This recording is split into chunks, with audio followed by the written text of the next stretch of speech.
پاکستان کا کیا کردار ہونا چاہیے، کیونکہ پاکستان کا تاریخی لحاظ سے، اور آپ نے قائد اعظم کا ذکر کیا جو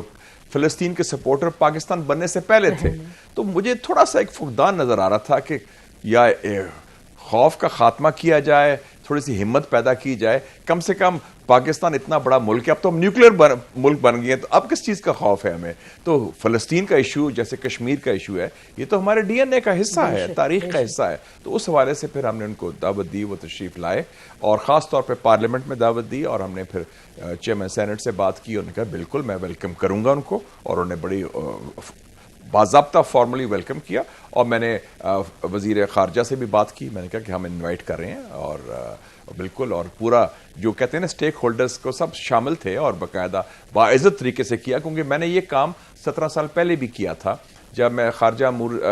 کمیٹی کا چیئرمین تھا، تو محمود زہار صاحب جو وزیر خارجہ تھے 2006 میں، الیکٹڈ گورنمنٹ جو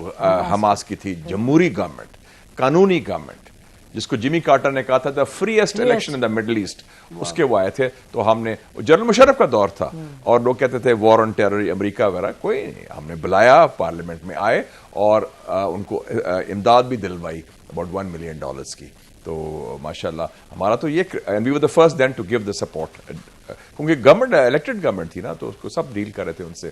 تو اس حوالے سے ان کو مقصد یہ تھا کہ پاکستان کا جو تعلق ہے فلسطین کے ساتھ، یکجہتی کا اظہار کرنا، اور اس سے آگے بڑھ کے یہ بھی ہے کہ اب زبانی جمع خرچ سے آگے جائیں، وہ تو اظہار ہو گیا،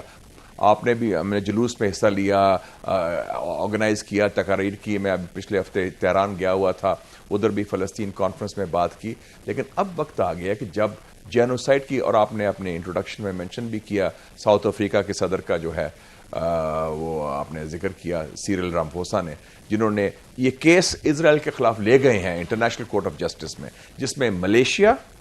ترکی اور اردن شامل ہیں ان کے، اور 43 ملک ہیں، 43 کنٹریز OIC کے جو کنونشن کے سگنیٹری ہیں انکلوڈنگ پاکستان۔ اچھا، یہ بڑی دلچسپ بات ہے کہ میری کچھ لوگوں سے بات ہوئی، بڑے سینئر اور ریسپیکٹڈ فارمر فارن آفس کے لوگ، تو انہوں نے ایک جگہ سب تھے، تو انہوں نے کہا یہ دیکھیں جی، یہ نسیم زہرا تو کہہ رہی ہیں یہ کرو یہ کرو، تو جو عرب ممالک ہے وہ نہیں کر رہے، ہمیں کہہ رہی ہیں کرو جی، لیکن آپ دیکھیں ساؤتھ افریقہ عرب ملک تو نہیں ہے، اور نہ قائد اعظم عرب نہیں، تو ملیشیا عرب ملک ہے، وہی تو میں ترکی عرب ملک ہے،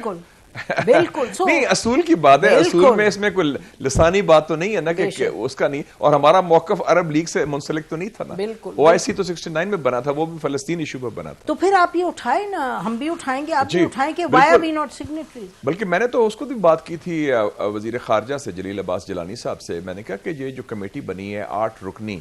جو کانفرنس ہوئی تھی سعودی عربیہ میں، جو ہم نے کو اسپانسر کیا تھا، ہاں، تو اس میں ہم ممبر نہیں تھے، ان کا جی انہوں نے کوئی ٹیکنیکل روٹیشن تھی تو ہم نہیں ہوئے، تو میں نے کہا یہ پہلی دفعہ ہوا ہے کہ فلسطین کے ایشو پر OIC کے پلیٹ فارم سے پاکستان کا ایک کلیدی کردار نہیں ہے، اور اب یہ جینوسائڈ کا ایشو جو ہے مجھے سمجھ نہیں آتی اس کا کیا منطق ہے، اور میں سمجھتا ہوں ہمیں ڈیمانڈ کرنا چاہیے، بالکل ڈیمانڈ کرنا چاہیے، اور یہ کم سے کم آواز تو اٹھائے نا، اور وہی قسم کا جینوسائڈ اب انڈیا ریپیٹ کر رہا ہے مقبوضہ کشمیر میں، تو وہاں بھی ہم خاموش رہیں گے، اگر ہم فلسطین پر نہیں بولیں گے تو پھر کشمیر پر کس بنیاد پر ہم بولیں گے، اور کس بنیاد پر ہم امداد بین الاقوامی طور پر حاصل کریں گے، جیسے، اور آپ دیکھیں چھوٹا ملک ہے گیمبیا، چھوٹا سا ملک ہے، روہنگیا کے ایشو پر وہ انٹرنیشنل کورٹ گئے اور انہوں نے میانمار کے خلاف رولنگ کروائی، تو آپ size does not equal strength, یہ ہمت کی بات ہے، اور خوف کا خاتمہ ہونا چاہیے، میں تو کہتا ہوں کہ بڑی ہمت تھی قائد اعظم کی، ان کے پاس فوج نہیں تھی، ان کے پاس ایٹم بم نہیں تھا، 8 مہینے پرانا ملک تھا، اور اسٹیبلشمنٹ نہیں تھی، پہلا خط لکھا ہے گورنر جنرل دسمبر 1947 پریزیڈنٹ ہیری ٹرومین کو، اس کو سول سپر پاور کیا، اور دوسرا خط لکھا کلیمنٹ ایٹلی کو، پرائم منسٹر آف برٹن کو، یہ ہمت ہوتی ہے، اور کیا لکھا تھا کہ it is crime against humanity, history will not forgive us, اور ایک اور ہمت دیکھیں، یہ بھی میں ہمت دیتا ہوں پاکستانی رولرز کو، فیلڈ مارشل ایوب خان نے 67 کی جنگ میں گروپ کیپٹن سیف العظم کو کہا کہ آپ اس جنگ میں حصہ لیں اردن کے ایئر فورس کی طرف سے، ذوالفقار علی بھٹو نے گروپ کیپٹن ستار الوی کو کہا کہ 73 کی جنگ میں شام کی ایئر فورس سے حصہ لیں، میاں صاحب نے نیوکلیر دھماکہ کیا، مطلب